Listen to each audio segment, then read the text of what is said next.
Hello बच्चों, welcome to the study centre. आप सभी प्यारे बच्चों का द स्टडी सेंटर में स्वागत है। आई होप आप लोग स्वस्थ होंगे, मस्त होंगे और आपकी पढ़ाई बहुत अच्छी तरीके से चल रही होगी।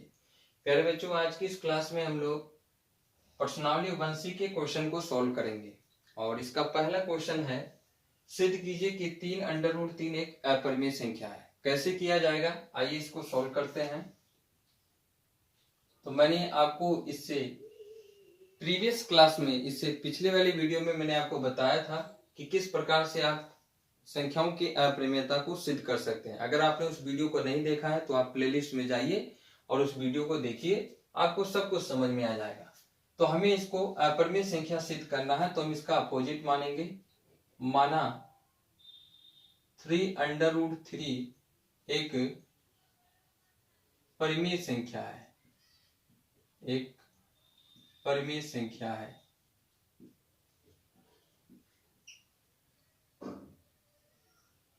तो 3√3 बराबर, अब एक परिमेय संख्या है तो मैंने आपको बताया था कि आप इसको a/b और p/q के रूप में भी लिख सकते हैं। तो हम यहाँ लिखेंगे 3√3 बराबर a/b। अब a/b क्या है, तो यहाँ हम लिखेंगे कि जहां a और b एक सहअभाज्य संख्या है, एक सहअभाज्य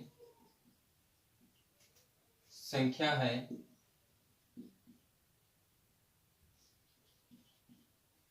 तथा b≠0 और a और b का जो HCF होगा वो 1 होगा। तो हम ये मान के चलते हैं। तो यहां से प्यारे बच्चों हम इसका पक्षांतर करेंगे। √3 बराबर हो जाएगा a/3b। अब यहां हमें लिखना है, यहां 3 a और b एक पूर्णांक है। एक क्या है, पूर्णांक है। प्यारे बच्चों, यहाँ 3 a और b एक पूर्णांक है, इसलिए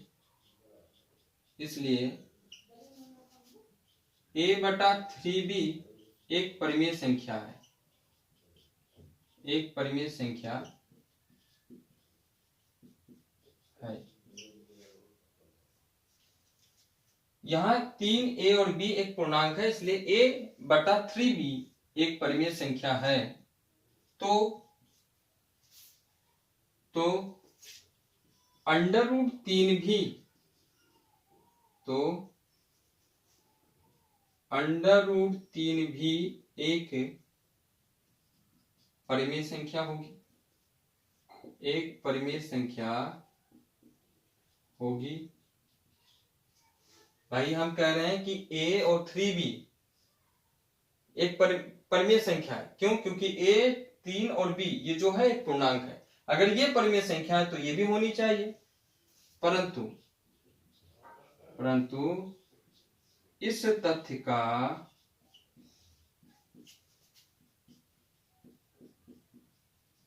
विरोधाभास होता है, परंतु इस तथ्य का विरोधाभास होता है क्योंकि हम जानते हैं, या हमने सिद्ध भी कर दिया है, क्योंकि √3 एक अपरिमेय संख्या है, अपरिमेय संख्या है। अतः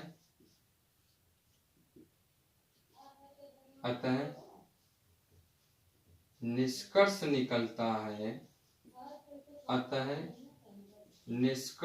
निकलता है कि 3√3 एक अपरिमेय संख्या है, एक अपरिमेय संख्या है। तो इस तरीके से आप इस क्वेश्चन को कर सकते हैं।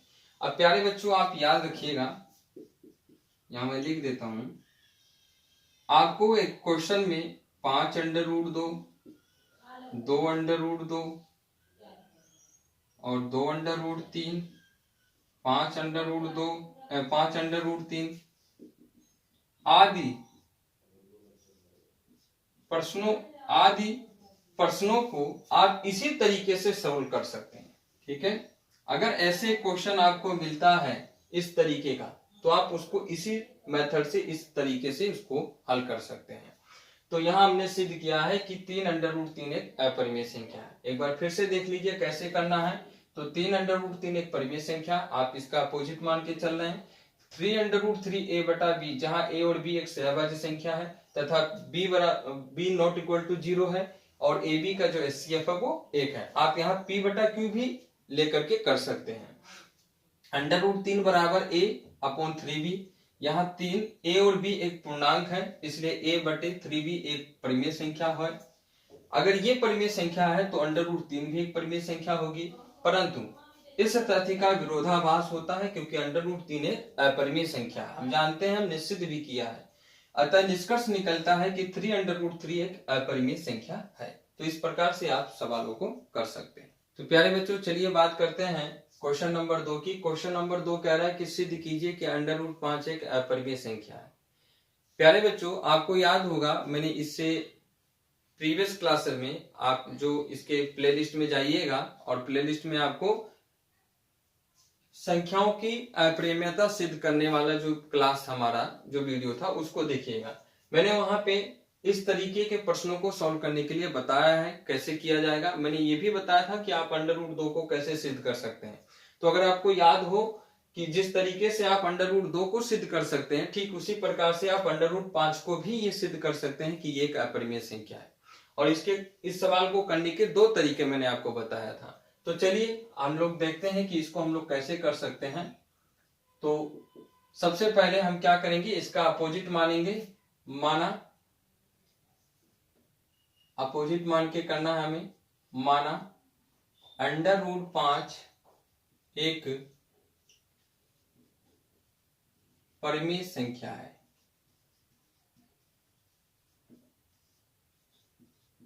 तो √5 बराबर a बटा b। और a और b क्या है, तो हम यहां लिखेंगे कि जहां a और b एक सह अभाज्य संख्या है तथा b नॉट इक्वल टू 0 और a और b का जो HCF होगा वो 1 होगा। यह हम लोग मान के चलते हैं। √5 बराबर a बटा b, तो हम क्या करेंगे, दोनों तरफ वर्ग करेंगे।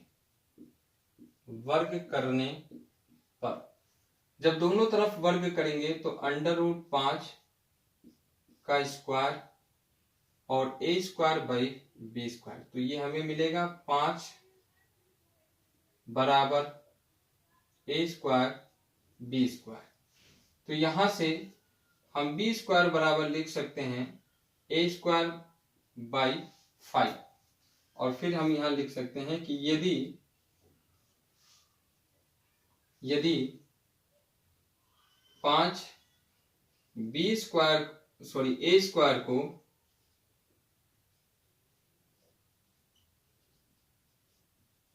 विभाजित करता है तो 5 b को भी विभाजित करेगा। ठीक है, अर्थात a के गुणनखंड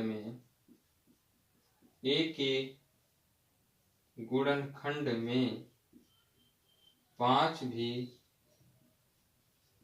उपस्थित होगा। आ गई बात समझ में? सेम वैसे है जैसे √2 वाला हमने सिद्ध किया था, ठीक उसी प्रकार से है।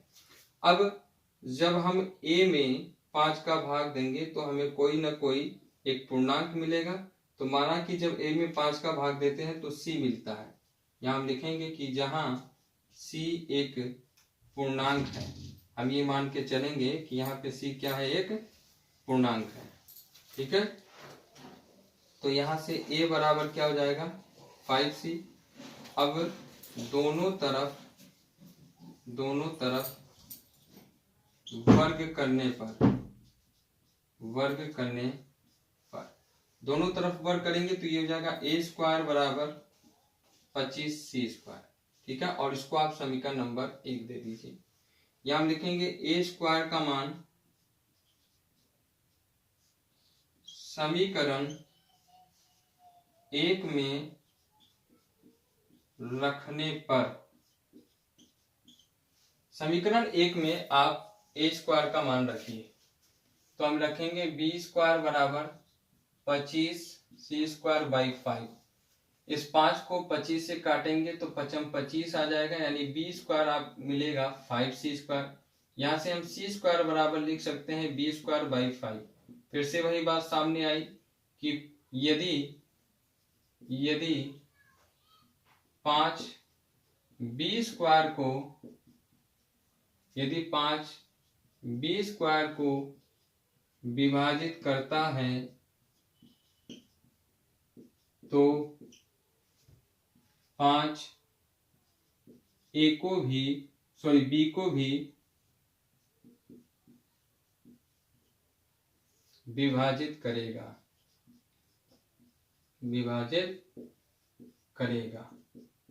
अर्थात b के गुणनखंड में 5 भी उपस्थित होगा। ठीक है, तो अब यहाँ हम क्या देखते हैं, क्या निष्कर्ष निकलता है? तो निष्कर्ष ये निकलता है कि यहाँ A और B में एक के अतिरिक्त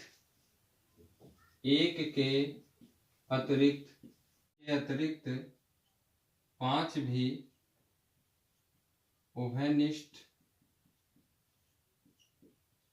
गुणनखंड प्राप्त होता है,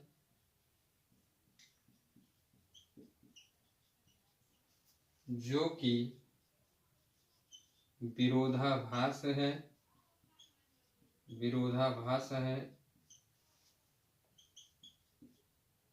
यह हमारी गलत कल्पना के कारण होता है।